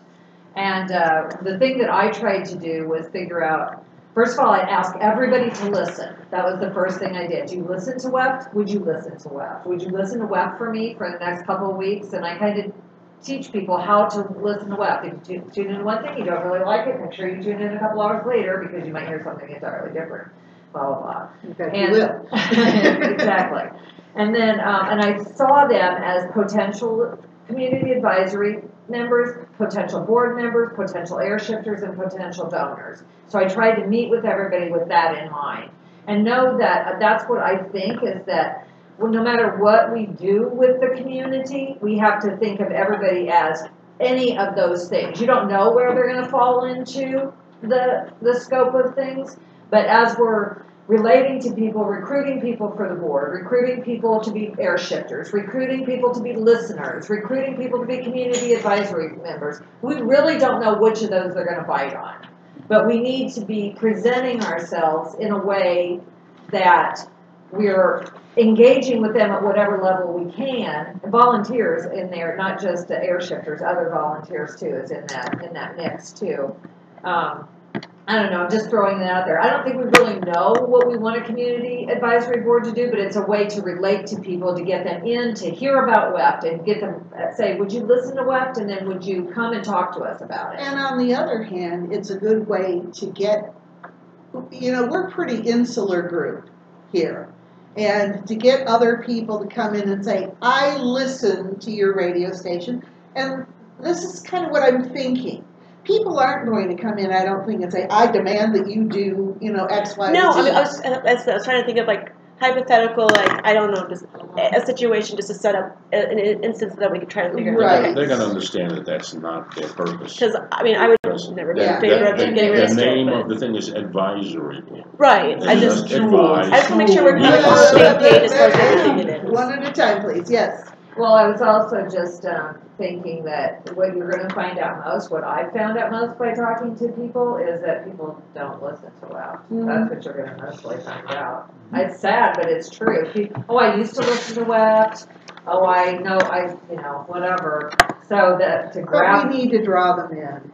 I actually had an experience. I was at Walgreens getting my tea tonight, and the guy at the cash register, because I go every Wednesday night, he says, I got off work at 10 o'clock and I was driving home and I heard your voice. Now, he doesn't know my name, he just recognized my voice, which always scares me. So do we want to think about a target date? Yeah, I think that would help, give an idea for the people too, so they can know if they have to talk to their people in their organization who might want to volunteer or be interested. That gives them a little bit of time. Sure. And something to plan for us, that kind of thing, even for us, so we can make sure on our end, and then they can figure out their stuff. And do we want to wait as late as, early fall? Or do you want to do something in the summertime? Summertime's hard. A lot of people are gone. That's what I'm thinking. Vacations and all that kind of stuff. Kids are out of school. Yeah. We really need to go in the fall when people are back to doing their thing. Then we have the fall pledge. And then we got Wellfest, and so when does the pledge drive start? What month? September. Okay, it's September. So then we want to maybe aim for August then, perhaps, because this would be right before. And if we get them kind of involved already, then they'll be already invested before the fundraising and stuff. Maybe toward the end of August, possibly, so that we're doing it before things really kick into high gear. Semester starts August 22nd, I think. Uh-huh. I think. I was looking at the academic calendar for work the other day.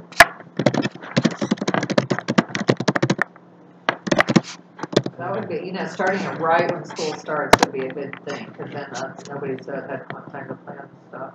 Yeah, we'll do a quad day. We'll have some kind of way to early on to kind of let them know about us. So they'll be basically seeing web kind of pop up a little bit lots of other places, and they'll be able to talk and computing. Because some of the folks I talked to were some of the La Casa and some of the other student-related, but also community-related groups. So that would kind of they'd be talking to me about a little bit more. So you said August building up 22nd is when classes begin? Is that what you said? 22nd of August starts the semester. 22nd of August. So we wanted to do it before that or after that? I'd do it a week after personally. A week after? That first horrible move-in date. We don't have a date set for the fall pledge drive yet, right? Right. No, well, it will be September for sure, because we want to have it completed by the end of September. So it'll be toward the beginning of September, but we do need to set that. So we could do, not to conflict with any other meetings, we could do the 30th or the 31st of August, which is a Tuesday or Wednesday. That would not conflict with PC, right? I don't think so. Second or fourth Wednesday or Tuesday. So shall we say the 30th? That's fine. Okay? Great. And so I suggest that we do it at West. Yeah. Okay. Why not bring At people least the first in? meeting Yeah. initially, Yeah. because they might want to get the idea Yeah. of what they're meeting about, what Sure. the, yeah. Yeah, Yeah. they actually see the station, see what's going Yes. on, Those scenes discs, we've they got, just- yeah, First time I saw that, I go, yeah. Okay. oh, You came during West So in the meantime, we'll talk to people, let people know that this is gonna be happening, and you can make your connections with people that you know, and at some point, and I don't know when, I'll develop some kind of an invitation thing, a formal invitation that we can send out. What time are we To planning on people. doing it, about 7? 7 o'clock, yeah. What do you think? That's 7 fine, o'clock? that's fine, I just would ask that everybody kind of handwrite an invitation, you make your invitation and then A handwrite it. format, yeah, Yeah, for the, okay. yeah, we'll have a. sure, that sounds good, okay. We don't need to vote on that, do we? We don't have to vote on the date. Okay, very good, moving on, and you're gonna have to leave for that one. Okay, building use contract, is there anything on that yet? No, nothing, moving on. Recording and webcasting board meetings, we're doing it. Yeah, So, yeah, I'd like to make a motion, okay, because we need an official recorder. Okay, Andy's gonna do the recording, so I'd like to make a motion that Andy become the official recorder. And since the Open Meeting Act provide for recording of open meetings, not closed. Right. Okay, that on a monthly basis at the board meeting, Andy sets up her little computer and streams our meeting. mm-hmm. So I'd like to make a motion, I'll second since that she's motion. gonna do it, we might as well make it official. Yeah. And the rules are that she'll start it at the beginning and close it off at the end, and no Or if changes, we no don't use- editing, no, Yeah. nothing of that sort, just Right. plain conversation We'll shut it off of the when we go board into out closed to the session. WEFCO and to the YouTube and whoever wants to watch it. And maybe we'll go viral. Second. Yeah, I think we'll go by. You know what, you have all these people come in, I wanna join that board, my God, they are fantastic, holy moly! Now, Kurt sounds Okay, awesome. I need a Yeah. motion, do I hear a second? Andrew. Second from Andrew, any other discussion? You have another reason to plug your show. You should come up at the meeting. Here's my only concern is that if Andy's not here, no one is gonna be able to do it. My thing would record, but I think plenty of us have recording devices. Yeah. Okay, so you'll work with whoever it is. What I'm using is OBS, it's open broadcast software, so it's free and it runs, doesn't take very Okay. much. Maybe Android. So we got it covered then, you'll Open figure that out. broadcasting software. Okay. All those in favor say aye. Aye. Opposed? Motion carries. Moving on. Officer resignation and replacement. Who resigned? Sandra. Yeah, You resigned? as treasurer. Oh, it's treasurer? Is that the one? Yeah. Oh, okay. Yeah. Officer Well, resignation. you do the nice thing, is You this know, your, and is this I your must farewell? say- Is that No, what I this is? will be here next month with a final report with the budget, and the work done to do any transition. I'm not gonna leave anybody in a hard place, but it is not my cup of tea. It's Okay. just work. And she's putting Okay. in boatloads of hours, just. I don't think you're gonna have to put in boatloads of hours as a treasurer. I know other treasurers haven't in the past. But, the transition's been difficult, but I don't intend to lay the transition on somebody. I just wanna give you heads up that So this that once I get the budget done and get everything in QuickBooks working, I'm not gonna be the treasurer anymore. So are you giving us a month's I am. notice? Okay, I so am. we don't have to elect somebody else. You should elect Should I? somebody if you can, because I will do next month, but they should be, Watching you. okay. They should be familiarizing themselves. So that would be up to, since we have 3 people who are already officers, and now Andy's got a role too, that would be Barb, John, Andrew, or Robert. Andrew, would you be down with that? I I think don't that's like overcommitting and not Then- being. that's fine. So just think about how. I've actually been to you because I just know that you're, when we have done business units before, you've been very ethical. You have been like over the top, like I setting feel down like lines, meticulous doing financial everything records don't despite, recognize. So what I'm saying is, you're just, so that's why I just bring it up. Maybe we But, should, maybe you can show me what exactly is required. Sandra has it. I can see the fog rolling across Sandra's eyes here. No, I want to know what I'm getting into. I need somebody who knows some Yeah, finance. We can't just pick anybody out of the Yeah, chair the because they're not problem doing is, something else. Don had, financial training. Okay. Stan has taken this over and done with, and worked with all of this. But the people who are left who do not have,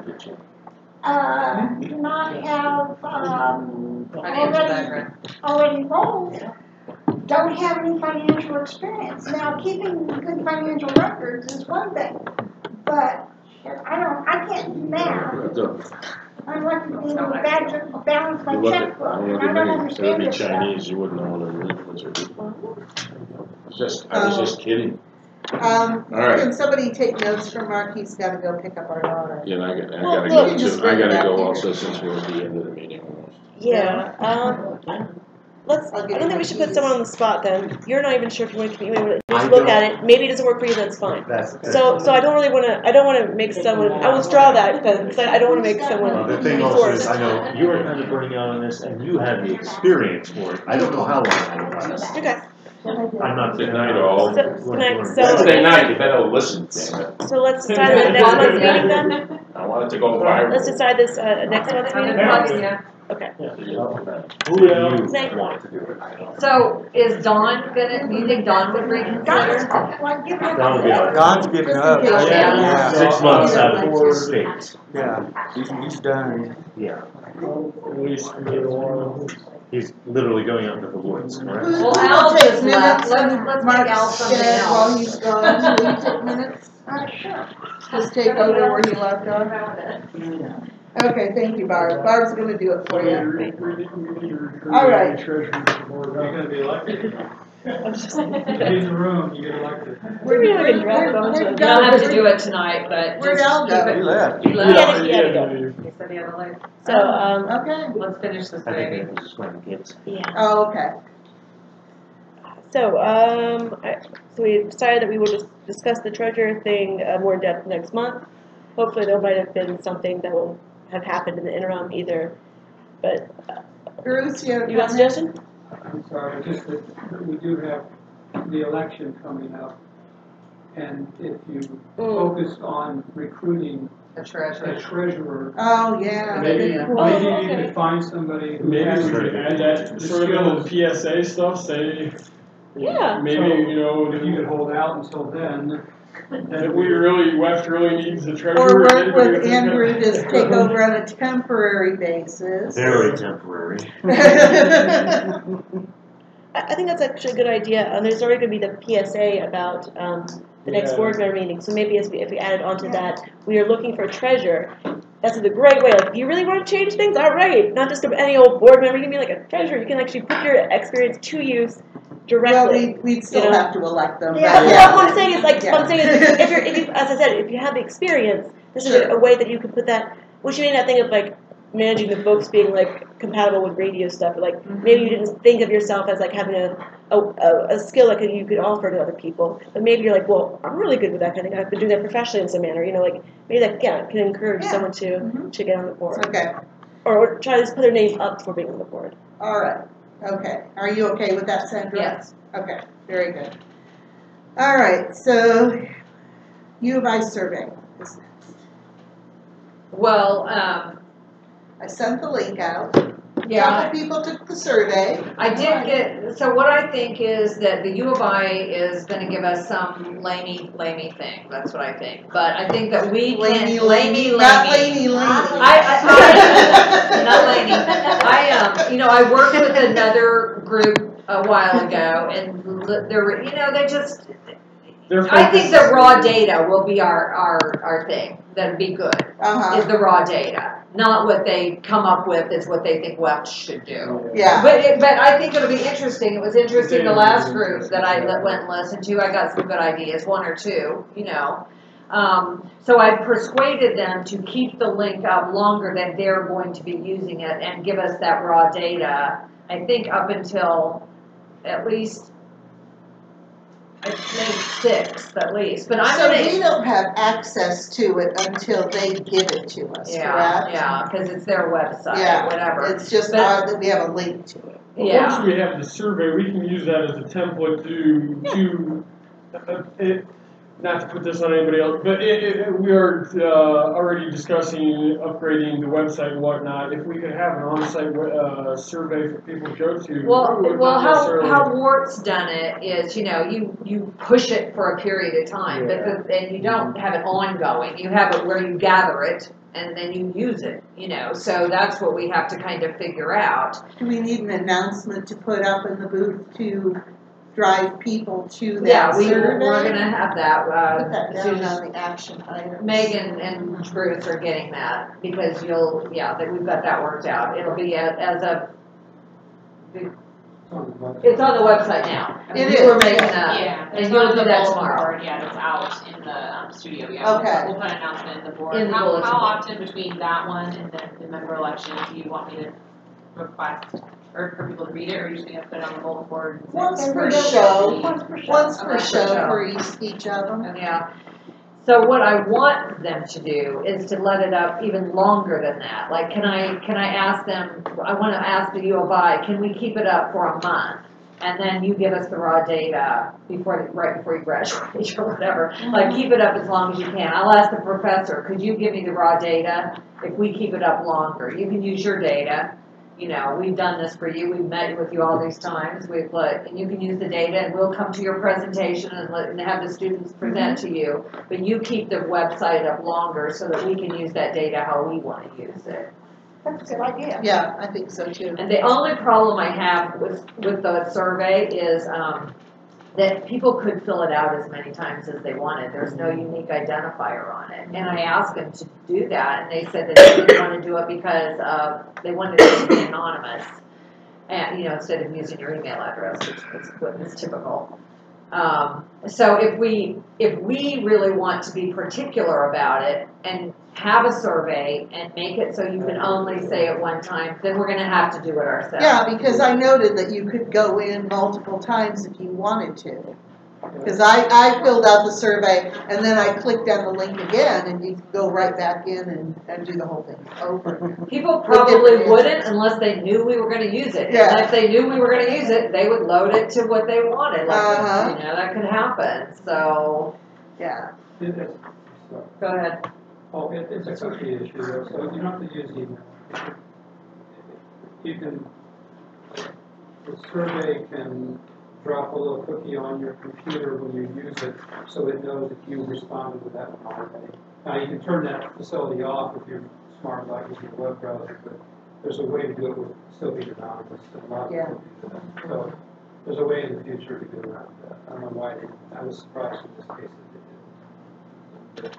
Yeah, it's not It's a going free to be a service, critical so, thing. I don't think it's going to be a critical thing because it's not like we're voting on something. It's suggestions. And so we'll hopefully learn something of value from So it. would you propose that we just go ahead with it? I'll ask them to leave it up as long as they'll let me leave it up. We'll take the data, do with it what we want.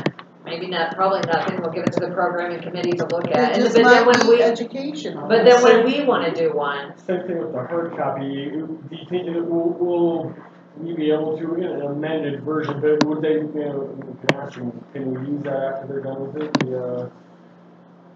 Because we might want the to. questions? Yeah, exactly. The format of the questions, we can, if we. I think that's one of the somewhat valuable things that might come on is just a rough survey that we can in the future use.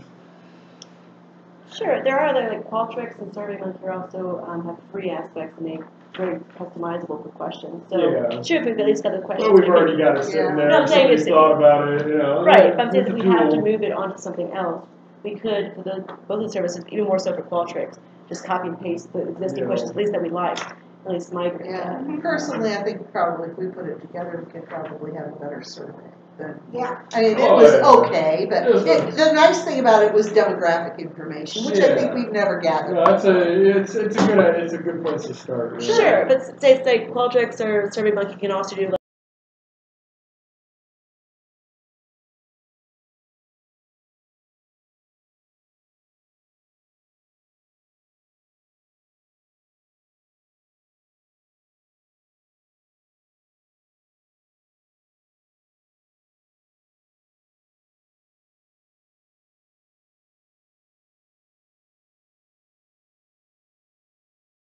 get out. Anything else on that? Moving on then to fundraising, and Sandra and Kevin are having a house concert on what date? May 5th. I said the wrong date on air tonight. If anybody was listening, Kevin was madly texting me. The poster's made. I just emailed it to you too. Coach just finished it, and it's one.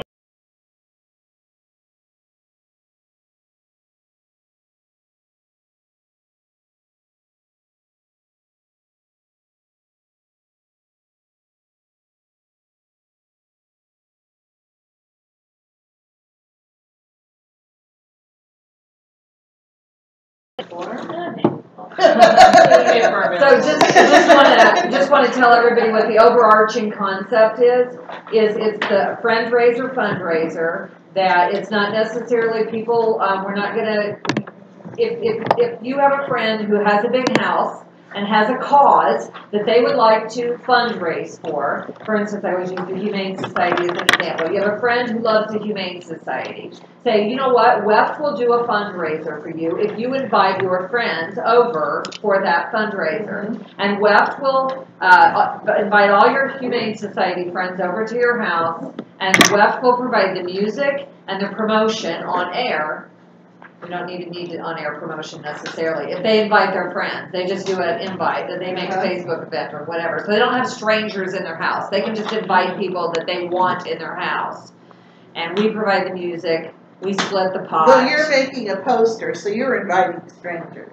I am. I'm doing it differently because we're having an out-of-town musician who's coming through doing a house concert for us anyway. He's a traveling musician. Who is it? I think his name is Rupert Waits.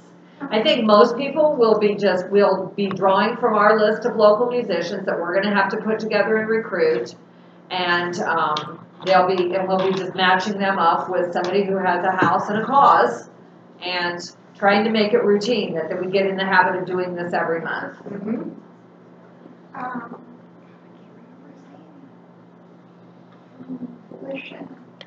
We know some people who are coming to do a house concert for some guy from Fruition already. It's, I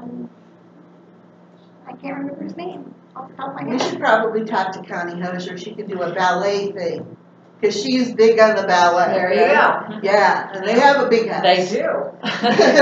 When I told her about it, actually, she was to help me kind of conceptualize it. She was like, I'm not sure I just want every lefty that walks through, at my house, because she's like, I don't know people, and I was like, I get it. Let's do it this way instead. Yeah. And she was very much open to that. Yeah, So. I'll work on her. Yeah, good. Okay, very good. So sure, we didn't do my report, so I have a quick question. Oh, I thought you guys said you have anything to add with your report. Okay, so what's your question? What's your question? Tom Hunter asked us to look into Quad Day this year. Yeah. The only reason I'm asking is because there's only 3 nonprofit organization community spots available left. And I called today. So it is $28 for the spot, but they provide the tables. Let's do it. Do it. Yeah. Yeah. Anytime we can get out there, we get out there. Yeah. Quad a lot more. Quad Day is fun. It is. It is fun. We need to Unless- get, unless- no, you guys out there, the young people. Yeah. All right, I think Motion to our adjourn. past our agenda, we've gotten through everything, so entertain a motion.